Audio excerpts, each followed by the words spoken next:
So let's get started. So I'm going to walk through really quickly because maybe some of you may know who I am, don't know who I am, totally fine. If you don't, I'll walk through that to kind of give you some background so you'll understand who's here talking to you tonight.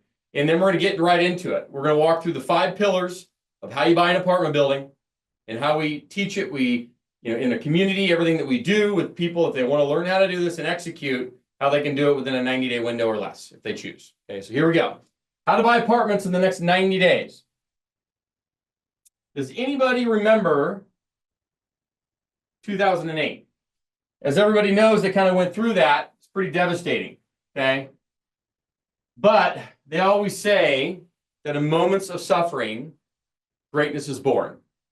And if you haven't heard that quote, now you heard it tonight. In moments of suffering, greatness is born. So I won't even talk about 2002 to 2007. That was kind of like early years of trying to make it.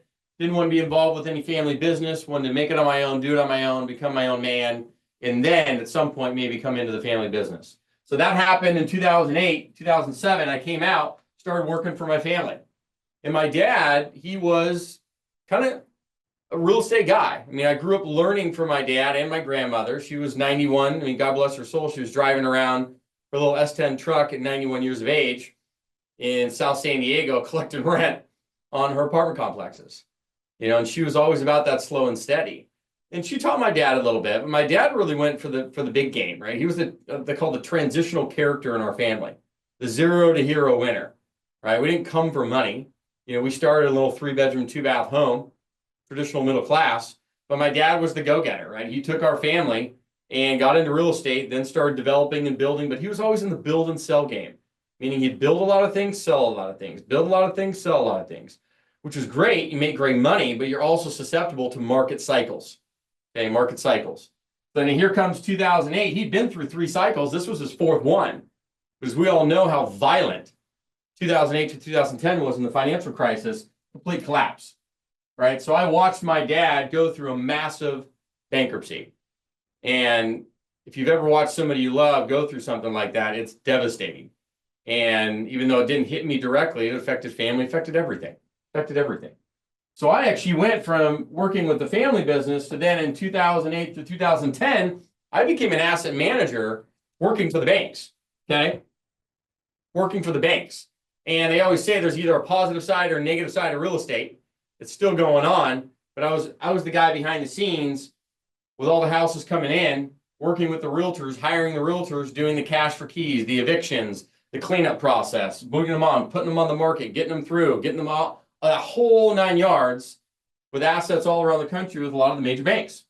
Fannie Mae, Freddie Mac, EMC, Chase, B of A, WAMU, Countrywide.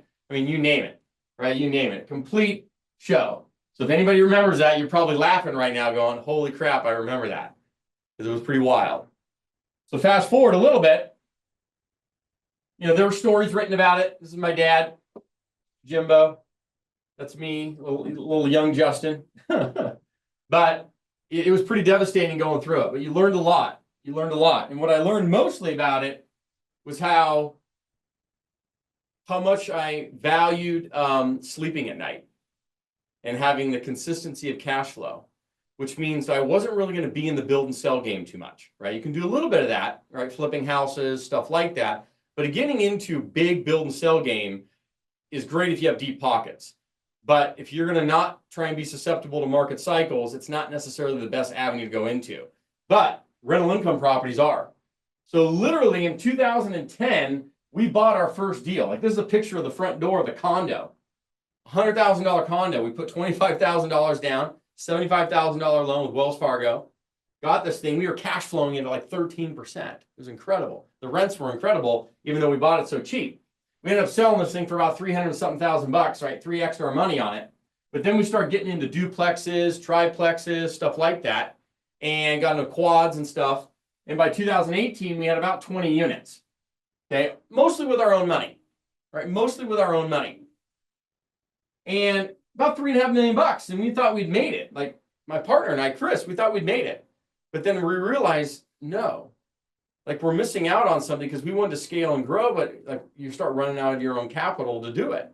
And you could be in a situation right now where you're sitting there going, okay, I have limited capital. I got 30, 40, 50,000, maybe $100,000 to invest into real estate, but I need it to go as far as it can.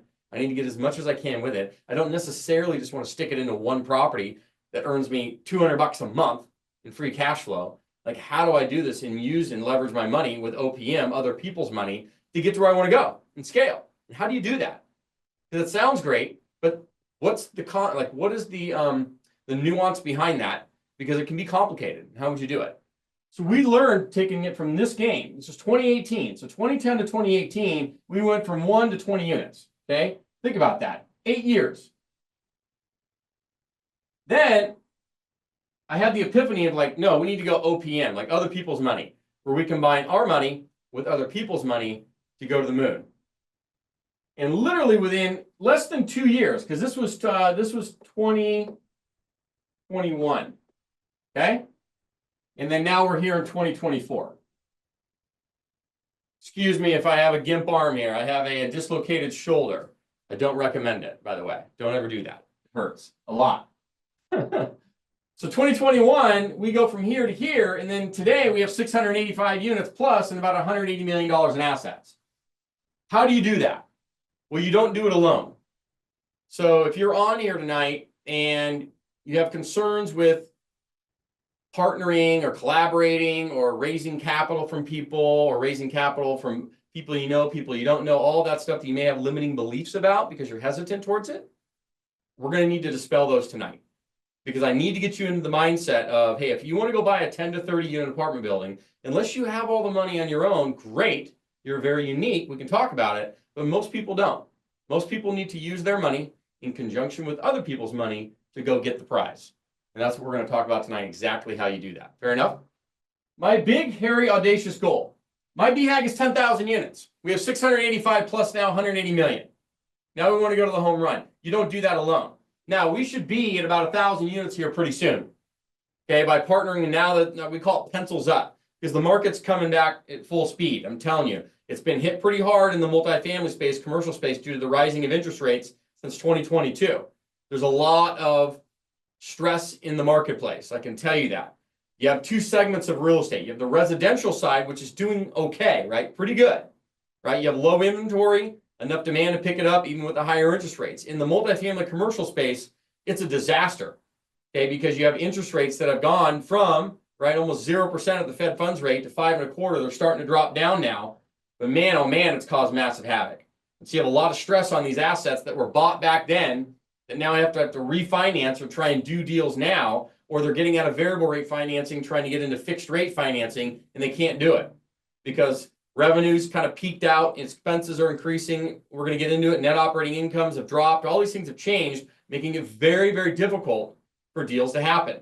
And so now it's starting to open up. So now, call it 2024, 2025, amazing time to buy. Because I can promise you by 2026, you're going to start to see rents start to increase again, gaps open up, cap rates compress, NOIs, everything get better. Watch it. Trust me, by 2026. Hey, mark my word. Based on all the data. We're going to have to ride through a little tough show here the next 12 to 18 months to get there.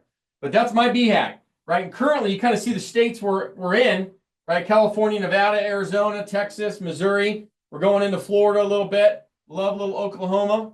And you have some other great states in here, too. We could talk about states to invest in, not invest in all night long. If you want to chime in the chat, we have Shai and Kevin in here. We can answer questions that you may have. Okay, we can get into all that. So please, Q&A. And I'm also probably going to bring up a few of you if you want to go over things that you're going through, questions you have live in real time. Because trust me, the question you have is probably what a lot of people here tonight have as well. So don't be shy about it. So we'll chat about that. Feel free to raise your hand, okay? Feel free to raise your hand. These are all the places we're at and where we're going. Community. So you may be asking yourself, Justin, why are you doing this? What is it all about? What's the big picture? Okay. Remember, BHAG, 10,000 units. Okay. Remember that multifamily is not a game of doing solo. If you want to grow and do this and do it well, partnerships, collaboration, community, right? All of that is a key to it all. There are very few people running around writing checks for $5, $10, $15, $20 million at a time. Everybody typically collaborates. You have co-general partnerships on deals. You have a lot of partnerships going into deals, out of deals. So community is where it's at. And so we created Multifamily School. This happened a couple of years ago. And we started with a free community. And then now we have one that's more of a mentorship community that people can come in, get well trained, get their hand held through the entire process, get into their first, second, 10th, 15th deal. Now you get bigger, you want to grow. Great. Now we can partner on deals, collaborate on financing, collaborate on finding, collaborate on analyzing, closing, managing, all the aspects of buying an apartment building and doing it through community. Okay, so that's why you're here tonight, to learn about it. Like, how does this work? Right? Is a community something you're interested in? Maybe, maybe not. Has anybody ever seen this? Money is a great motivator. It's a great motivator. But once you start making it, okay, once you start making it, you have to have other drivers that have to be in your belly, right? So that way when you get up in the morning, you're like you're excited. And money typically is only going to drive you so far. This is a great self-identity audit. So I'm going to ask you real quick. I'm going to put up a poll, and I want to know, what are your mountains? Okay? Think about this. What are you passionate about? Pick 3 or 4. 3 or 4. Is it sports and culture? Is it family? That's not just personal family, that's philanthropy. Are you passionate about media? Maybe government and politics, business, education, religion. Which ones are you most passionate about? Pick 3 or 4. 2 years ago, I went to one of his conferences. Last year, I went this year as well. I go every year now. And I'm sitting in the audience, and he comes out, and he kind of puts this thing up on the board. And I've never done a self-identity audit before. And he says, you're going to go back tonight to your room, and you're going to do this self-identity audit, spend some time, go through it. It's going to be life-changing if you truly walk through this for yourself. And it was. Because I had to identify for myself, like Justin, what really drives you? Like, great money, but like, what, once you made it, you're doing it, you're growing it, like what else? Like what else is going to move you every day to get your ass out of bed, to keep you excited, keep your energy, move things along? Like, what is it? And you get to pick a few. And I'm going to go through mine. So, I mean, why am I even talking about this tonight? Because you're here to learn, right? You want to get into multifamily. Multifamily is an amazing asset class and hands down one of the best to do it. But it has some complexities, let's be honest with you. But that's why you kind of come in to learn from people that understand it and community that can help handhold you through it. But you need to have drivers inside of you that are going to get you through the times that you don't want to do things, right? When you're not motivated, right? Discipline outbeats motivation every day of the week. Motivation's great, but discipline is everything. And to be able to do these things day in and day out requires you to have these mountains that move you every day, okay? And that's why we're doing this. So business, number 1, you have to have a successful business that generates revenue to give you the ability to then put things, those resources, to other things. Money equals choices. That's all it is. Money equals choices. The more money you have, the more choices you have to do things with it. You can make good choices with it. You can make bad choices with it, right? We see people all the time, celebrities, they get all this money, right? Athletes, what do they do with it? Sometimes they make bad choices.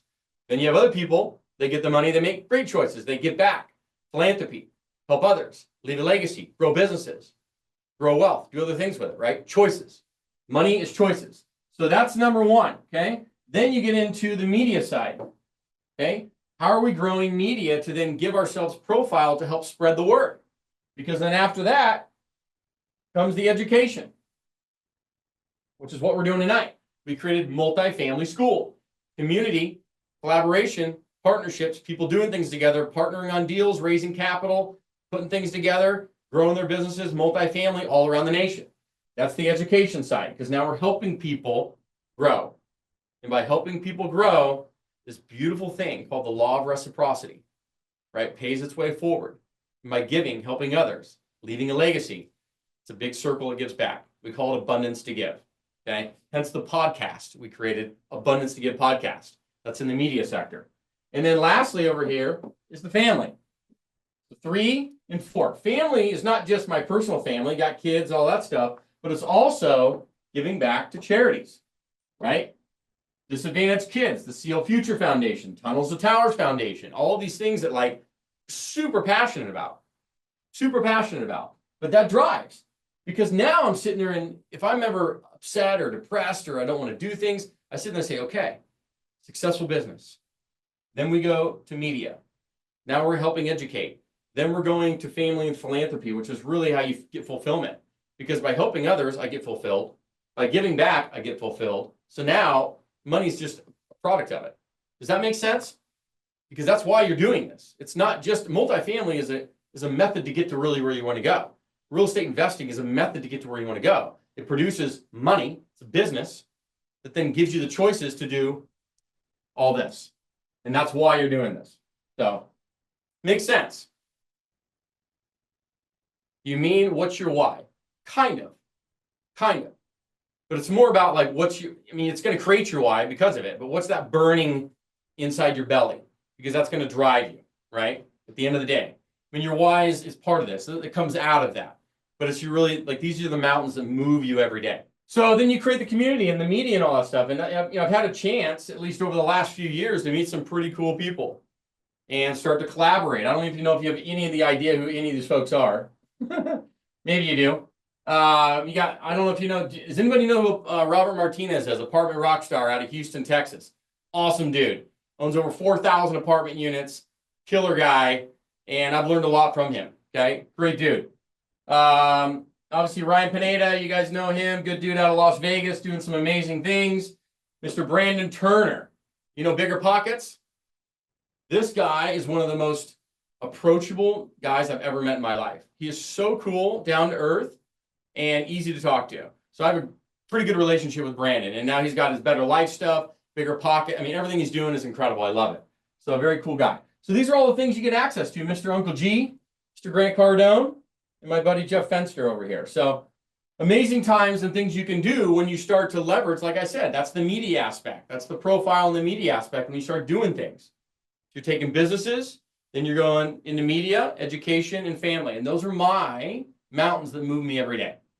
And so I love the fact that you kind of did this for yourself, and think about it for yourself tonight. Like, what is exciting for you? What moves you? Master your morning, master your day.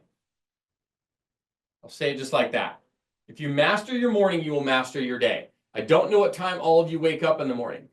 If you have kids, you have other things going on in your life, right? But I can promise you this.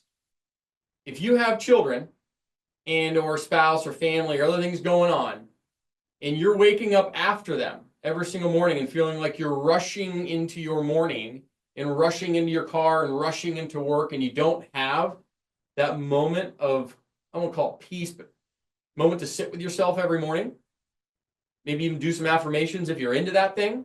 Wake up at 5:15. First thing I do is make my bed. Second thing I do when I could, 10 push-ups. Third thing I do is go downstairs, start the coffee. Fourth thing I do is I sit on the couch, I turn on my affirmations. There's a great app called Think Up. Okay? Think Up. Right? See that on your screen there. Called Think Up. It will play affirmations for you and share them with you in vocal tone into your brainwaves. Okay?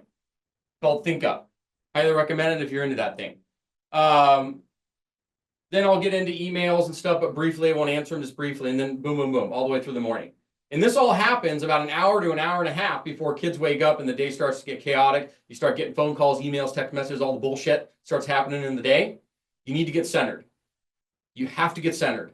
I'm just telling you, master your morning, master your day, guys. So that's kind of touching on that topic that Clinton had mentioned, right? It's really, really, really powerful, because otherwise you just feel, like you're all over the place.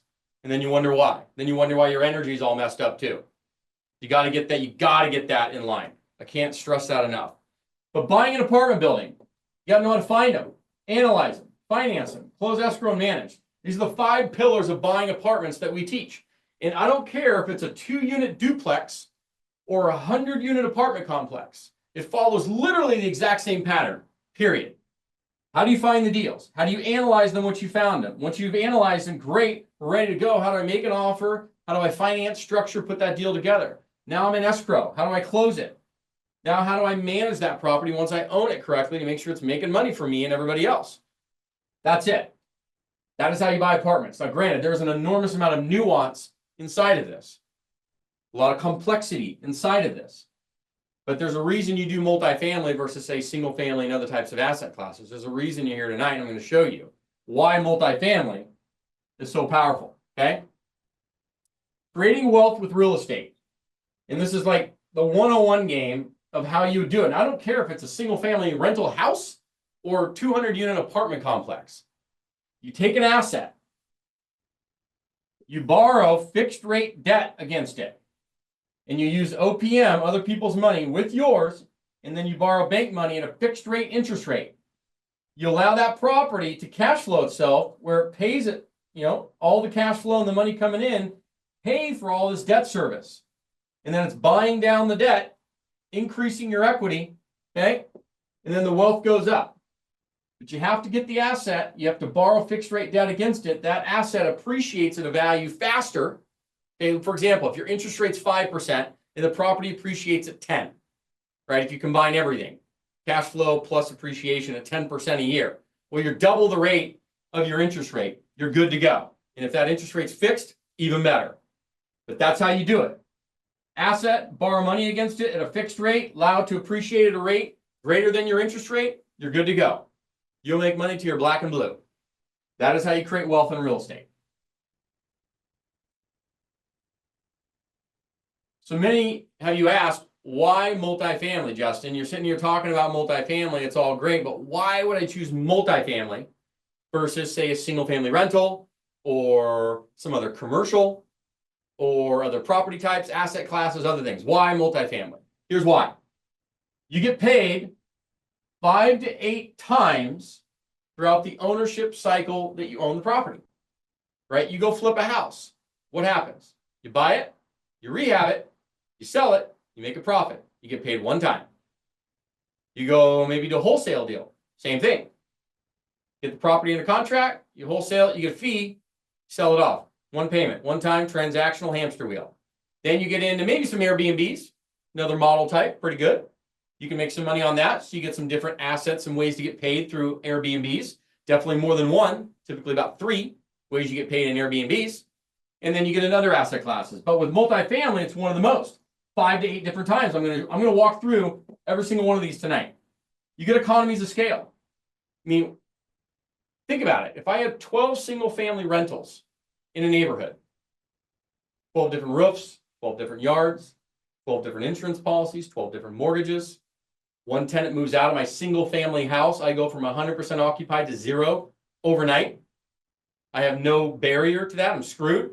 And then now I got to turn it, put it back on the market. There's a lot of loss of time and revenue. I can't even pay my mortgage sometimes because I went from 100 to 0%, right? You get into a multifamily. I take a 12-unit building in one location, one roof, one insurance policy, one mortgage, one set of tenants. One tenant moves out. I'm still at 90+% occupied. I pay all my bills. We buy down the debt. We do cost segregation, tax benefits. I never pay taxes again for the rest of my life. All these other things happen. Economies of scale. It's easier to finance. When you go buy a residential property, it's a residential loan. If any of you own homes, you know this. You go buy a residential property, the bank underwrites you and dissects you in the rear end, asking you for everything you can fathom to give you the loan because they're making sure you personally can pay them. When you buy a multifamily or any kind of commercial asset, the bank is looking at the property's financials to pay them, not you. You're secondary in the process. So much easier to finance. It's easier to go get $1 million commercial loan, okay, on a property that cash flows than it is for you to go get a $300,000 house loan. Dead serious, okay? Generational wealth. Everybody talks about this, but passing stuff on, legacy. How do you move that forward? Generational wealth through multifamily. So that is why multifamily is so powerful. But the biggest ones are right here in the ways you get paid. And we're going to go through that, okay? So let's walk through pillar number 1, finding deals. How do you find deals in multifamily, okay? How do you find deals? There are 2 ways to do it. You can find deals by using brokers. You can find deals by going direct to the seller, which would be someone like me. Direct to broker, direct to seller. So as a newbie,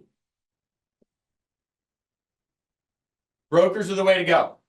It's exactly how we got started. I'm going to give you an exact case study of how this goes down and why it goes down and why this works. And this is what we teach because I know that this works.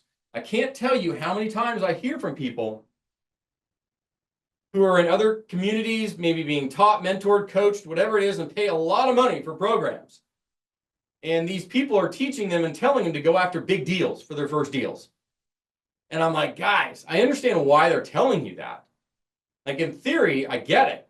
But there's no way in heck, especially if you're newer, that you have a chance, and you know what, to go execute on, say, a 50+ unit deal, apartment deal for your first one.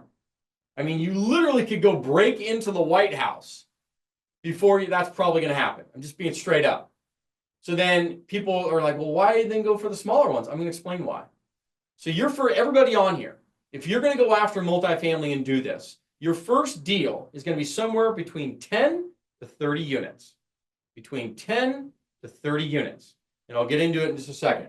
But direct to brokers, you're going to leverage the on-market deals that brokers have to get access to their pre-market inventory.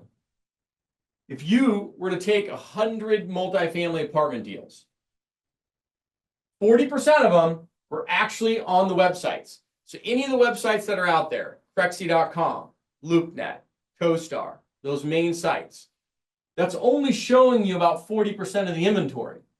So a whopping 60+% of the inventory you're not even seeing. And these are the best deals. And you know that. You know that the pre-market is the best deals. You just don't know how to get access to them. All you're seeing are these deals on the websites where 95% of them make no sense. And they're not going to make sense. That's why they're on the websites. Because the process by which a broker takes a property to market is he gets the listing from a seller like me. He puts it in a pre-market phase, sends it out to his database of investors that he's made relationships with, i.e. here. If it doesn't sell here, he moves it over here. He or she moves it over here into the on-market inventory. And then it may or may not sell here. Okay, but that's how the game works. And the question becomes, how do you get access to that? Okay, let me give you a perfect example. Our first syndicated deal was in Kansas City, Missouri, 27 unit. First time I'd ever raised money, syndicated anything, put any kind of deal together, anytime, anything out of state. I mean, I was scared to death and had no idea what I was doing. Thank goodness I had a couple friends that I could walk through. I'd gone to a syndication conference, had a little bit of coaching, starting to get mentored, did all that. Okay, so I was on the move. And thank goodness I had some people holding my hand, because if I didn't, I probably would have made some big money mistakes. But now we're out there, and this is how we found the deals. It started a few months in advance. I knew Kansas City was going to be the market we were going to go into first. I just liked the market, and all the data was telling me it's a good market. So I'm starting to look online. I find 3 different deals in that market in Kansas City. I see the brokers and their contact information on these deals. I ring each of them up. Hey, this is Justin Brennan. I'm with the Brennan Pulley Group Capital. I'm actually taking a look at your deal over here on this that street. Super interested. Can you tell me a little bit about it? Blah, blah, blah, blah, blah. Great. Hey, I'm going to be out there in about a week or so. I'm going to be touring some properties. I'd love to take a look at this property. How are you guys taking offers? How are you doing tours? All that stuff. So they tell you. They may want to qualify you a little bit, but we can get into that. And then now you set the appointment and you make the connection. The whole point of going through the exercise is not to buy the deal. Not to buy the deal. The deal is probably not going to make sense. I guarantee 99.99% of the time it's not going to make sense. It's not the point. The point is you're making the connection. Because I guarantee that broker that has the on-market deal has plenty of pre-market ones they're working on, and or they're going to get access to them. So now you're going to start getting access to this if you have a little bit of relationships. Okay, but that's how we did it. And then I went out there, I toured the on-market deals, talked to the on-market brokers. Of course, at the end of it, those deals didn't make sense. I said, John, look, this one's not going to make sense. Like, I'm underwriting it, I'm analyzing it. We could probably pay $1.6 million. Seller wants $2 million. We're way apart. Now, unless the seller wants to come to reality, this is what the financials are telling us it's worth. Nope, they're not going to do that. They want $2 million. Okay, great. It's not going to sell. Perfect. By the way, we're going to buy here in Kansas City. Do you have any pre-market deals that I may be able to get access to? You can put me on your email to get access to them, so we can start looking at some stuff and do some transactions. Fair enough? Great. Boom. That's how that process starts. Now, there's nuance to that. What to say, how to say it, how to approach, not to approach, things you do, not do, all that. Okay, and the community and collaboration, learning, mentoring, all that stuff can help with that. But that's how you go through that process initially of finding deals. Yeah, it's me. Oh, hey. Jai, how are you? Good. A question that actually comes up a lot from the people that reach out to us is, why would the broker why would the broker send us the deal versus, versus going to someone they know, for example, or well, yeah, already have a they're- previous relationship with? yeah, they're going to send it to all of you. Okay. Correct. So in this pre-market phase, you just want to be on that list, right? You want to be on the list of the pre-market list is what you want to call it, the first look list, right? Because you've made a relationship, and you're right. They don't know you from Tom, Buck, and Harry, right? But now you've made a little bit of a connection, and it's still a people business, right? It's a good old boys and good old cowgirls club people business. It's belly to belly. And as much as people want to go AI and tech and all this stuff, it's still about people. And so making relationships and leveraging this on-market process to get access to their pre-market deals and get on that list is how you're going to start getting fed the pre-market deals before they get to the websites. Does that make sense? That makes sense. Yeah, so you're in alignment, meaning they may send it out to 50 people, but all those people are on their pre-market kind of little, kind of brother, little database, right? They're sending it out to their little special list of people first. And then once it either sells in that space, then it won't move on to the open market. Okay, but it's going to sell a vast majority of the time here. Once it makes it here, it's overpriced. Yeah. Here's where the deal happens. So you need to get on this list, but you don't get here, right, without going through here. You have to leverage the on to get to the off. Because unless you have direct relationships now, maybe you have a ton of broker relationships now, great. But if you don't have broker relationships and you don't know who to contact and you don't know how to play that game, right? You got to leverage. But the on-market deals are right there. They're on the websites, and the broker's information is right there. So you can call them. I mean, they're basically raising their hand saying, I have deals. I have on-market, and then I guarantee you I got some pre-market. So does that answer that question? It does. Thank you. Okay. And then Bryant had just chimed in. He said, Justin, I'm working on a 14-plex pre-market deal. What email can I send it to? Why would you send it to us? Why don't you do it? Let's make it happen.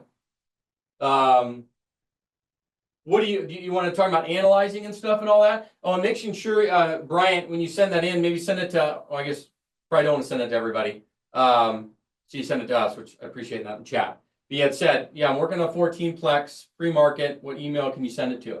Obviously, you can send it to our support@multifamilyschool.com, support@multifamilyschool.com. But you have to let us know what you're looking for so we can help you out with it. We can chat about that. So Danny had asked, where can I find the most active brokers with multifamily units with actual deals? Here's how you go about it. Great question. Decide on the market or markets. Take 2 or 3 markets that you're interested in, and then you're going to whittle it down to 1, and then you're going to hone in. I want you to be an inch wide and a mile deep. Don't try and be the jack of all and the jack of none. You're going to, like Kansas City was our first market. I analyzed a few of them. I said, we're going into Kansas City. So I'm going to go an inch wide and a mile deep into it, and we're going to make it happen. So then I set a time. I was going to go out there for a weekend, for 3 days, tour the market, tour the area. Now, granted, if you live in a market that's already awesome, great, it's in your backyard. For us, I was in San Diego, California. California tends to be a little challenged for landlord-tenant laws, so we were going out of state. And Kansas City was the market I chose. And so I had to go in there. I looked online. I found the brokers that were doing the most deals. Their information's right there on the listings. You'll see their head pop up all the time. And you'll be like, yeah, it seems like that guy's a market maker. I see his listings popping up a lot. He must be doing enough business. That's how you make the phone call. Keep in mind, the reason I'm keeping you at 10 to 30 units, there's a reason for this. The reason I'm keeping all of you at 10 to 30 units for your first deal under 50 is because you're going to deal with more mom and pop brokers who will return your phone calls, mom and pop lenders, mom and pop sellers, smaller bite-sizable deals, less capital to raise. The debt is easier to raise. All that stuff happens. It's more bite-sizable for your first couple deals. Once you execute, you build confidence, you have a resume, and now we can go. Now you can go 50 plus, 100 plus. That's how we did it. Like we literally went from the 20 units that I talked about, then a 27 unit deal, then a 31, then a 50, then an 80, then a 121, then a 200, then a 160, then an 80, right? Now you see where you go and you can move fast. Okay, but it depends on where you start.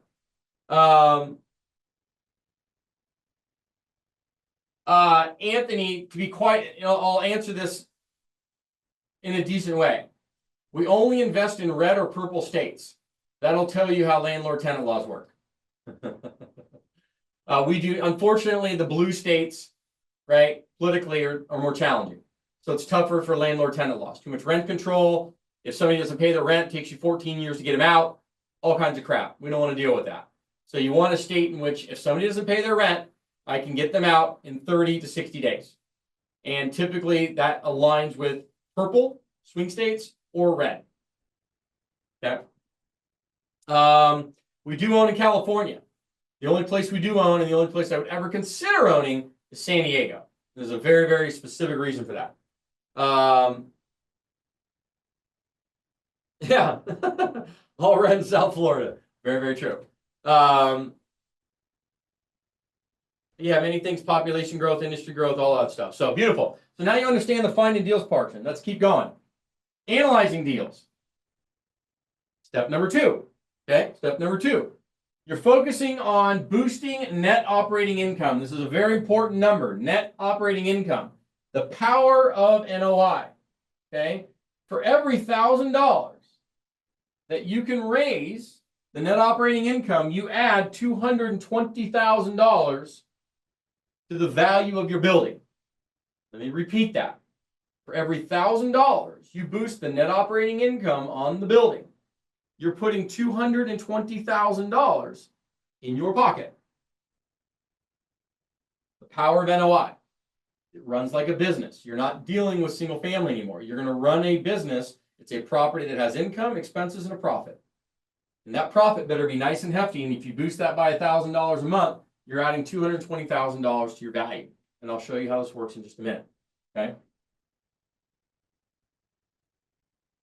So the basic formula, profit and loss statement for any rental income property on the face of planet Earth. Once again, I don't care if it's a 2-unit building or a 100-unit building. It's irrelevant. It's going to follow literally the exact same profit and loss statement, which is the gross income, total potential rent on the property.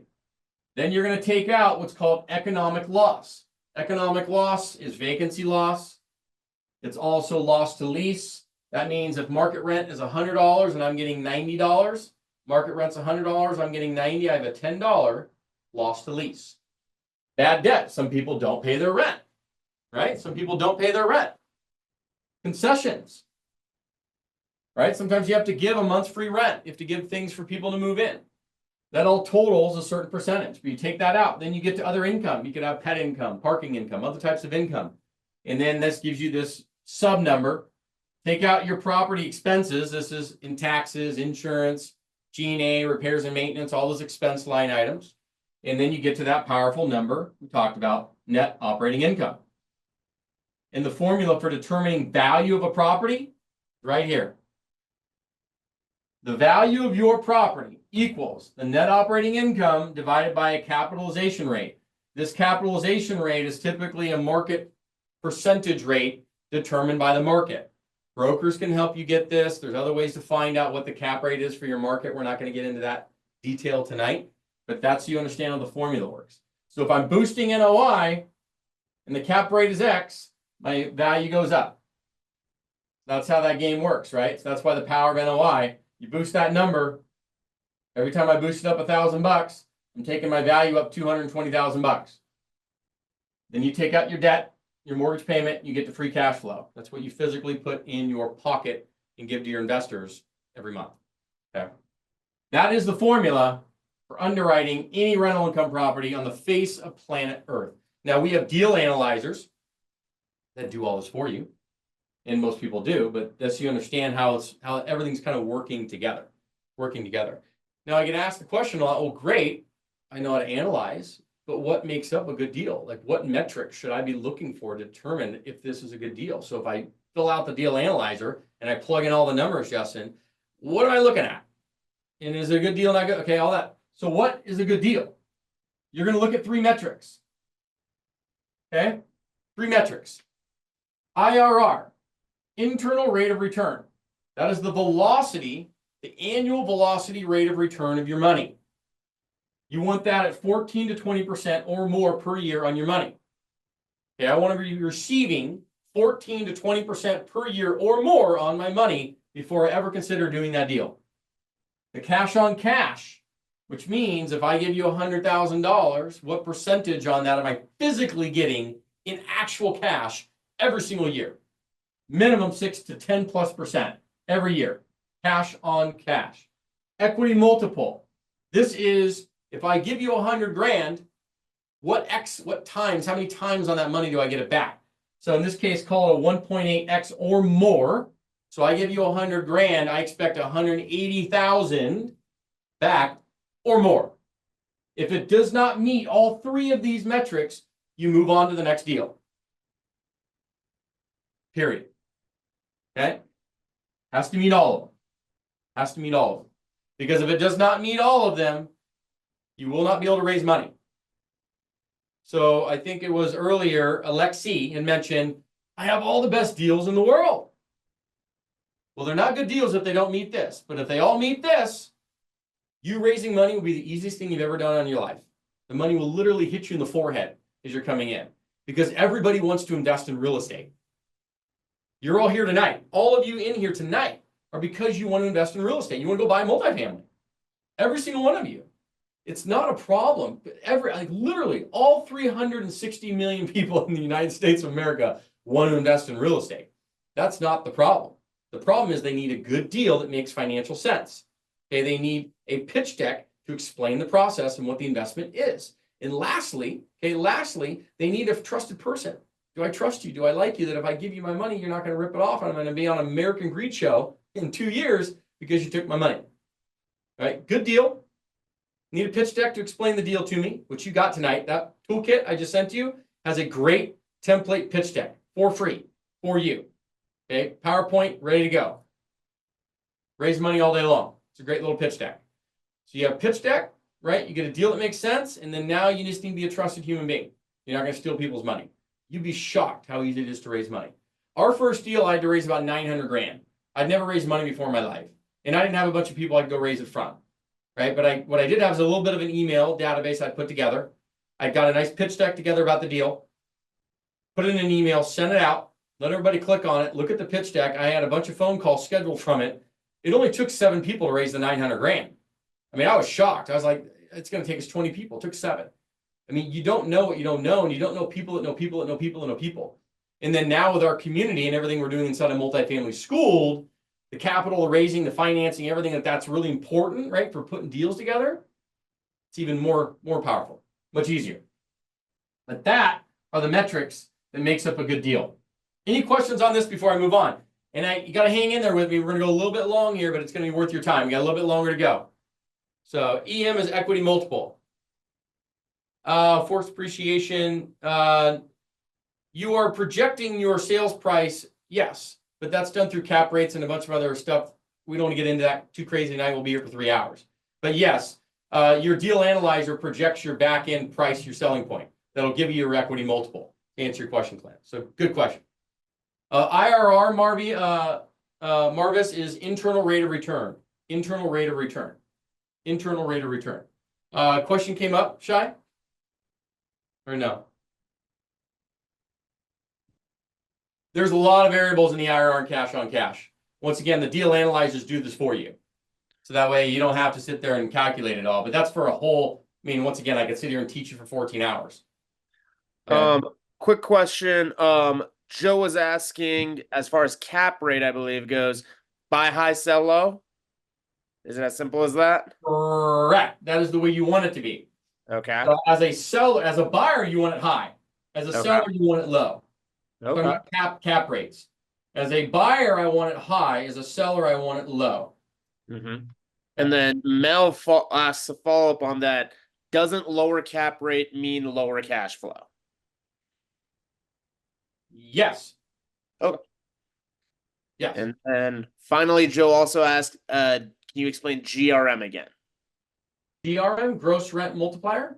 Yes. I mean, we don't usually use that too much in multifamily, the gross rent multiplier. Mm-hmm. Is he talking about gross IRR? Or is he talking about gross potential rent? Joe will have you clarify in the chat, please. Yeah, we don't use GRM is used on duplexes and fourplexes, residential property. GRM, gross rent multiplier. It's not really used too much in multifamily. It's not a metric I would look at. The metrics I showed you, IRR, cash on cash, and equity multiple, are the 3 top metrics. There's obviously other ones in there that we look at. The deal analyzers do them for you, but those top 3 absolutes. If it doesn't meet those 3, you move on to the next deal. Okay, that was what he was thinking about. Okay. And then we also have, but isn't a lower cap rate mean property is lower risk and higher cap rate is riskier? It can be depending on the situation. So, because usually a lower cap rate, right? When it's selling at a lower cap rate, it's either a newer property, obviously probably more stabilized property. So you're right, you're probably buying a less risky asset that's stabilized at least. So you're buying that, right? Hence the reason it's getting a better selling price and a lower cap rate. Okay. And then Larry asks, how much money do you need to raise typically for a starter, like a 10 unit? Yeah. So depending on where you're buying it at, but let's presume it's in the middle part of the United States, you're going to be, and I'm going to show you a deal, but you're going to be spending somewhere between, call it 80,000 per unit up to say 150,000 per unit, which means that let's say it's 100,000 a unit for a 10 unit. That's $1 million property. So you're going to be getting a loan for 700,000, raising 300,000. You, and I'm going to get into in a minute, general partner, you're going to bring in about 10% of that. We're going to get into that in a second. But yeah, the raising capital side, you're probably looking at 300,000 to 500,000 for your first deal for total capital. But keep in mind, you're not doing all of that. You're bringing in 10% of it. So how do you make money in multifamily? Remember the 5 to 8 ways I told you? I'm going to run through these quickly, but then we can get into detail. But these are the 5 to 8 different ways. Acquisition fees. You get these up front one time by putting the deal together. Asset management fees are recurring asset management fees for you managing the deal for you and your investors. Then you're getting a percentage of the cash flow, a percentage of the profits, a percentage of the tax write-offs. You can get a construction management fee if you're doing renovations on the property. You can also get what's called a disposition fee one time when you go sell the property down the line. Then on top of that, you can get a finder's fee. If you're really good at just finding deals, like literally, if you're like Alexi, you mentioned earlier, like if you're the greatest deal finder on planet Earth, you can literally find deals and get paid 1% of the purchase price. I mean, think about this for a minute. If you're getting paid 1% on a $10 million deal, 100 grand, okay, you can get paid on the finder's fee. Okay, you can also get a percentage of the deal. So to kind of give you an idea of a timeline, because people ask about timelines, like when would I get paid on certain things, right? These 5 to 8 different ways, when did I get paid? Your acquisition fees and your finder's fees are up front. Then you get all the cash flows, right? Years 1, 2, 3, 4, 5, right? That you own it. You could refinance the property and get a cash out type event on a refinance. Then you keep owning it. You get your profits when you sell it. But all the stuff in between is your asset management fees, is your profits. I'm sorry, your cash flows and your monthly distributions that are coming out. Okay. Any construction management fees, all that stuff's happening over the life cycle, paid monthly. Okay, paid monthly. How is a finder's fee different than an acquisition fee? A finder's fee is for the person that literally finds the deal. The acquisition fee is paid to the general partner for putting everything together, right? Because it could also be finding the deal. So you could find the deal, you put it together, you raise the capital, you do the whole structure. So, you're putting a lot of work together. So you should get paid handsomely. You're not in this thing to be poor. You're doing this so you can make a lot of money. That's the reason you do this. Right? I mean, multifamily, you're not here to pinch pennies. Right? You work your butt off, then you're going to get paid handsomely. Remember, your income is directly related to the problems that you solve. If you want to be a multimillionaire, okay? If you want to be a multimillionaire, then you better find a way to solve multi-million-dollar problems. That's how it works. That's the only way it works. You want to be a multimillionaire? Go solve multi-million-dollar problems. This is a multi-million-dollar problem. That's how you become a multimillionaire. Otherwise, you're a thousandaire, and that's fine. You solve $1,000 problems. Your income is directly related to the problems that you solve in life. So I want you to think about that based on where you're at and where you want to go. If you want to get wealthy, you have to solve big problems. Okay, this is a big problem, right? That's why you get paid handsomely. Why you get paid handsomely. Any questions on this from Shy or anybody else? And I will give an example coming up right now, okay? So hang in there. That's why I said hang in there with me. Trust me. I know it's a lot of information, but obviously after even this evening, we're going to get a chance to, if you want to learn more, fine. You can talk about the community and everything like that. But, you know, obviously multifamily is an incredible asset class, and it's served me extremely well. And there is complexities to it. That's why you're here learning. It's different than flipping a house or wholesaling or some of the other asset classes. But you're solving multi-million-dollar problems, so you get to make multi-millions of dollars. Otherwise, you wouldn't do it. If you're not going to put all this effort for pennies, you're putting in this effort to make a lot of money.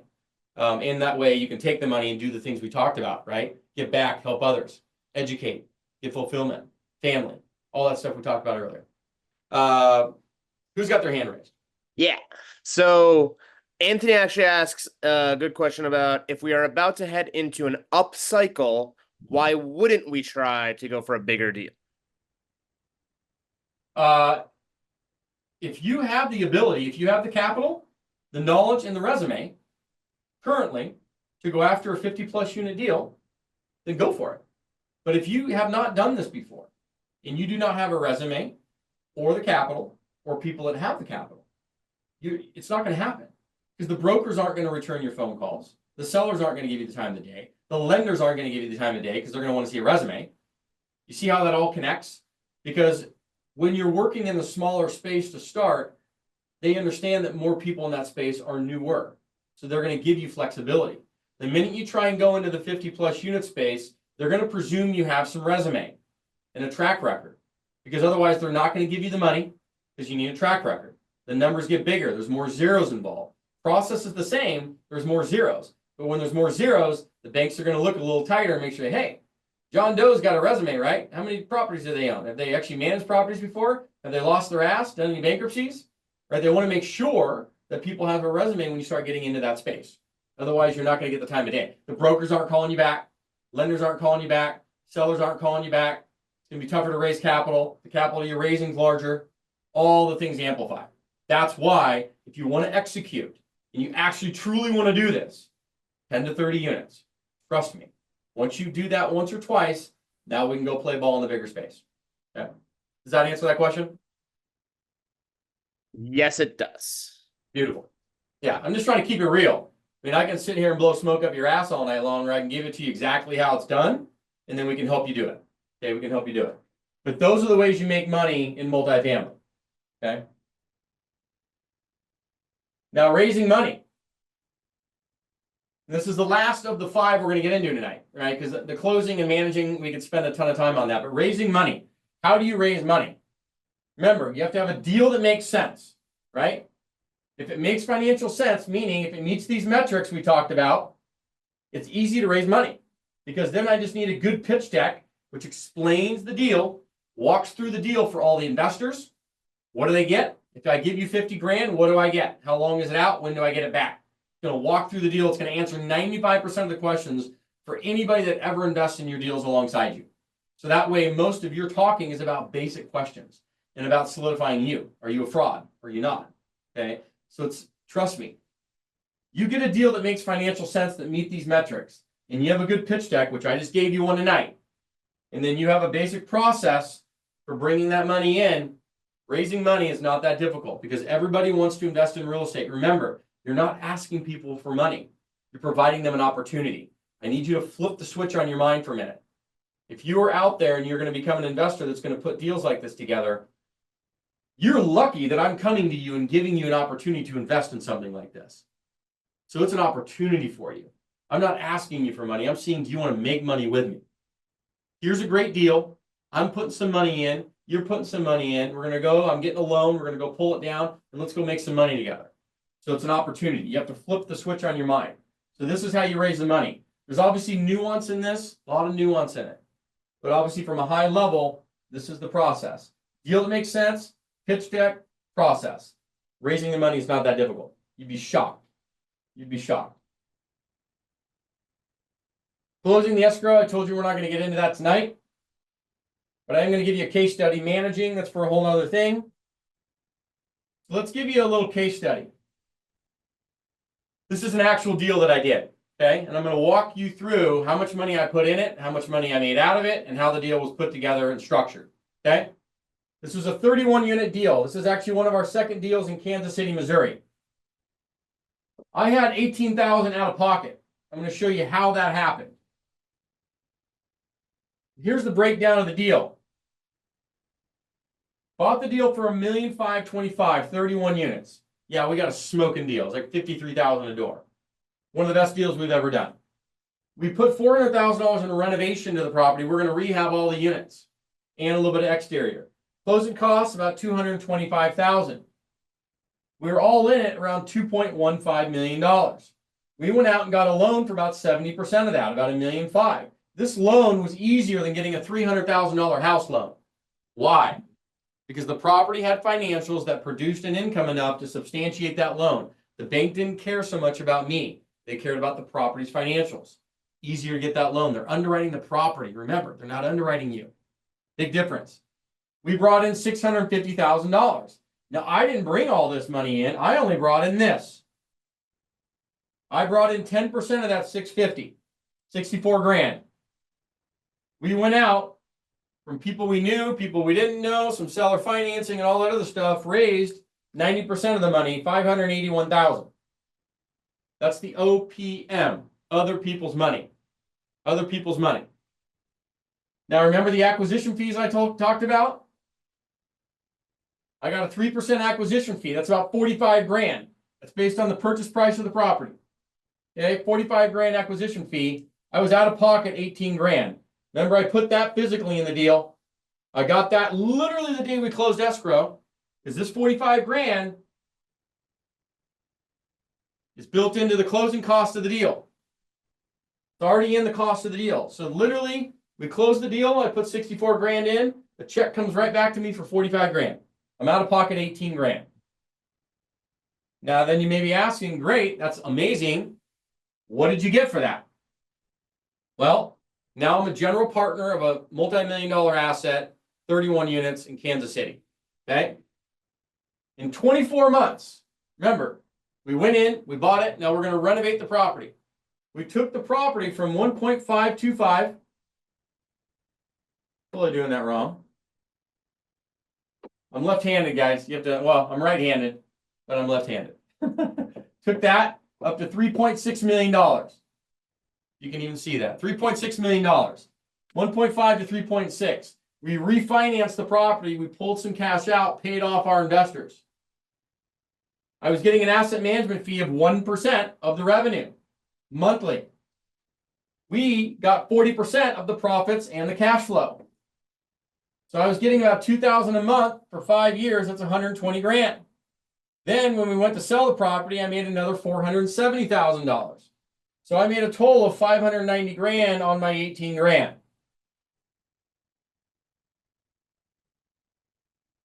And that is a very standard deal. Now, it's not standard to go from that to that, right? Especially not in today's market. Normally your push is going to be maybe $1 million, right? We go to 2.5. So we got lucky on this one. This was a bit of a home run deal, but you get the concept, right? I mean, think about it. 32x on your money. I mean, that's crazy. That's crazy. Even if it were 15, 20x on your money, you as a general partner get paid handsomely when you do this stuff and you learn it and you execute. Remember, go solve multi-million-dollar problems. You get to become a multi-millionaire. Go solve $1,000 problems and you get paid thousands. It's real simple, right?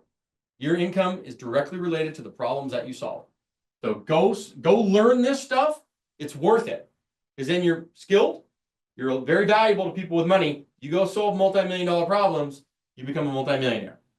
How did I get $500,000 in OPM? This is exactly how it went.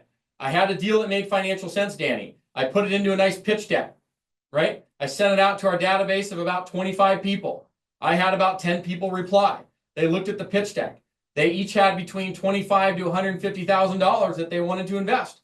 We had a few phone calls. They liked the deal. They knew I wasn't a fraud. They wired the money over. And that is not unique. Remember when I told you? To raise money, you need a few things. A deal that made sense. I had it. I had a great pitch deck that described what the investor was going to get, or anybody would get. And then I had a process. Once they said, yes, I'm ready, money comes in. That's how you raise money. I don't want you to complicate it. But if you don't have a deal that makes sense, and you don't have a pitch deck, which I just gave you tonight for free, and you don't have a process for when people say, yay, raising money is hard. But if you have all of those, raising money is not that hard. It's not that hard. Okay. That's how you do it. Yes. 1% is based on the, you're talking about the asset management fee? The asset management fee is based on the gross income of the property, not the net income. Gross income. Yeah. Cody, great questions, by the way, though. Great questions. Okay. Stick with me for a few more minutes. Because we've walked through, think about it, we've walked through how to find deals, analyze deals, raise capital. I'm not going to get into the closing process tonight, not going to get into the management process tonight. We'll be here until midnight. Walked you through a case study, okay? Is anybody interested in learning about a community where you can actually collaborate with other investors doing this around the country? Would that be of interest to anybody on here tonight? Yay or nay? Because the community is where you're going to learn how to do this, be handheld, all this stuff. If it's of interest to you, this is what it's all about. It's about getting handholding, right? Getting mentored properly in a community with direct access to the mentors, myself, weekly coaching with me, not some random hired coaches that aren't doing deals and don't know what they're doing. You're going to get direct access, okay? Every week. Access to all our vendor systems and tools and everything that we do around the country, right? There's a lot more to it, but that's part of it, okay? But the entire point of all this is this. You're here tonight, you want to invest in real estate, you want to get multifamily, you want to do this. It's not for everybody, right? This is not for everybody, but if you are ready to take it to the next level, you got 2025 coming up right now, right? We're less than 2 months out. Okay, what does that look like for you? All of you earlier, we went into the BHAGs. What does it look like? December 31st, 2025. What does it look like? Do any of you do vision letters? Do you know what vision letters are? If you don't, I literally should put one in the toolkit. It's one of the coolest exercises on top of that self-identity thing. A vision letter is so cool. And you do it and you write it out and you print it out and you print it out in 3 or 4 places that you're going to see it every day. And you're literally going to read it every day. And it has it broken down by personal, professional, health, and spirituality. Personal, professional, health, and spirituality. And you are going to write a future tense letter. It's 1 page that's going to detail out what your life looks like 12 months from now, December 31st, 2025. This is what it looks like professionally, personally, health, and spirituality. And watch what happens. It's wild. I mean, I'm looking at mine right now that I wrote in December of last year. I'm literally checking everything off and I'm just like, wow, like this is nuts. Like I can't believe this is like all checking off. Not everything, but a lot, most. Wild. Yeah, I think it was Clinton. We can get into all that cost stuff. I'll briefly throw it up here for you just so you know what it is. But take the money out of it for a minute, right? Do yourself a favor. Take the money out of it. Make sure that you believe in the community and what it is first. We can figure the money stuff out, okay? Don't ever let money stop you, because otherwise you'll just get to the edge of the cliff every single time and never jump off, right? Sometimes you have to get to the edge of the cliff, jump off, and allow the how to show up. Don't ever let money stop you. So just so you know what the community is, okay? Normally it's $8,800, okay? And you'll see what it entails. What we do for everybody on the mentorship, especially if you're paying in full, is we take $1,000 off, okay? So it's $7,800. Now, what does that include? You're going to get your 90-day weekly action guide to locate deals in the next 90 days or less. This is a 12-month mentorship with me. It's a lifetime access to the community, the tools, everything. So you're never leaving us. You're coming in. We're going to do deals for the rest of your life. We're going to make things happen, and we're going to partner around the country. That's really, really key. The weekly coaching calls with Justin, myself, and our team. You're going to get that every week with me. Live coaching with me and our team, okay? In a 1 to small approach. You're going to get the back-end systems, the 10 lessons, all of that. Chance to partner with us on deals. Our team's going to assist you in finding, analyzing, financing, closing, and managing the deals. We're going to assist you in that process. All of it, okay? All the downloads are coming in that as well. So the entire back end database, you can like this incredible database library. Every single document and every single thing you'll ever need to buy an apartment complex is in there. From deal analyzers, we give you 2 different deal analyzers, an easy one and a more complex one for when you get bigger. All your letters of intent, all your legal documents, your pitch decks, everything, checklists, everything is in there. It's unbelievable. Okay, and we add stuff all the time. You're going to get your personal success coach. In addition to me, you'll get your own personal success coach. You're going to get access to all of our systems, our vendors, contractors, everybody that we have access to around the country, you get. Okay, we're going to teach you the tax hacks. If I could show each of you how to avoid paying income tax for the remainder of your human existence on planet Earth, would that be of value to you? The answer is rhetorical, right? It's yes. So through cost segregation and accelerated depreciation, if you do this correctly, you can drastically reduce your tax bill, even if you're in a 9-to-5 now. Okay, there's ways to handle this and do it right. This tax hacks thing is worth its weight in gold. That's why you invest in real estate, not just for the cash flow, but for the tax benefits, okay? Teaching capital, raising, all that stuff. You're going to get the VIP bonus tickets and all that stuff to all of our live events. That's all included in it. Obviously, a $68,000 value, you're not paying that. And then you're not even paying $8,800. You get the chance to do it for $7,800 if you pay it in advance and upfront. But don't worry about the money. Seriously, do this. If you have interest, let's set up an informational phone call. Set up the phone call. Let's have the phone call. See if that makes sense for you. Maybe it does, maybe it doesn't. But the money side we can figure out. What I care about first is that you believe in the program and you believe in the community and you believe it's going to help you get to where you want to go. Because if you don't believe in it, the money's irrelevant. It doesn't matter. It could be 14 million or $1. Okay, it's irrelevant. So that's number one. But I try and be direct and upfront. Obviously, it's not free. It's not cheap. But I can guarantee you it's worth 50,000 times that. I paid $25,000 to get mentored. And I got mentored by Rudy Medina, who is Grant Cardone's old partner and broker. So yeah, it was awesome. It's worth its weight in gold. Okay, worth its weight in gold. But in this case, we're giving you a community access, the whole 9 yards to everything, guys. It's so incredibly valuable. It'll blow your socks off. Trust me. Okay. But click on that link, learn more about it. Don't let the money stop you. Focus on the results. Focus on where you want to go. And let's see if we can get you there. Maybe it makes sense. Maybe it doesn't. Either way, let's bring you in. Okay. Let me open up the Q&A before we finish up here.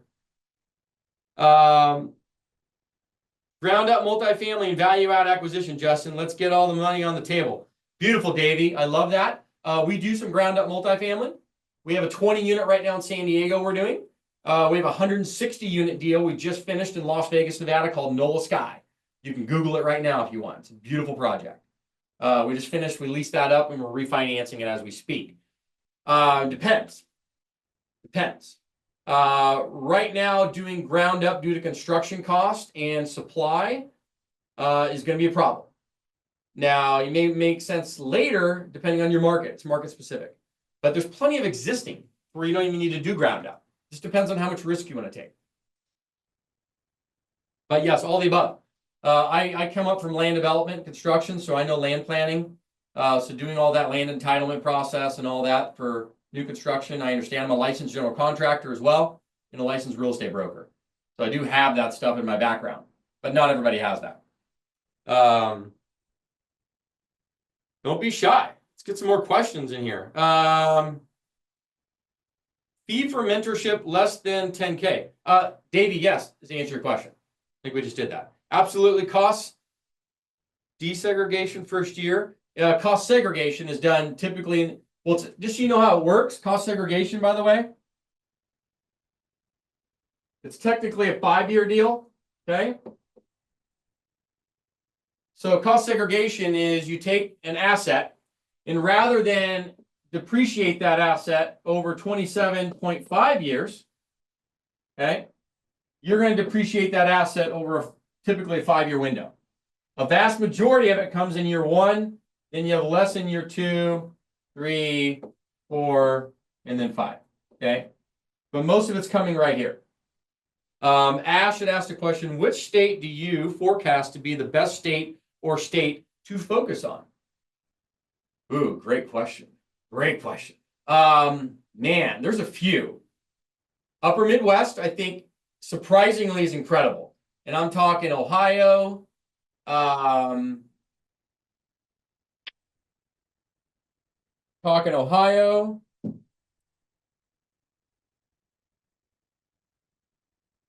anywhere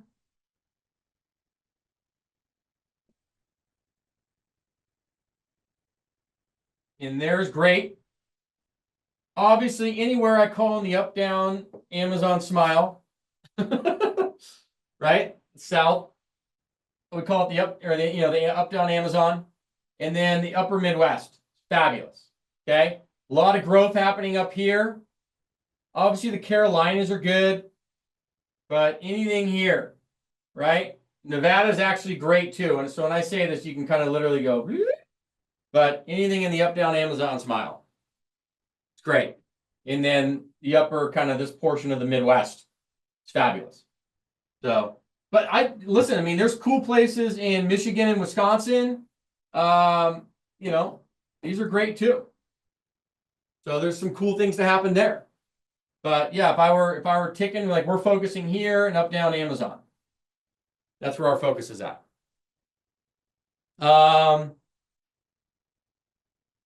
Danny put in there, any investors that are looking for flips or rentals, shoot me a text. AZ and Illinois, darn it. Oh, AZ may work. Actually, AZ may work, so we may need to talk, Danny, because we do flip houses. Flipping's good. I love flipping.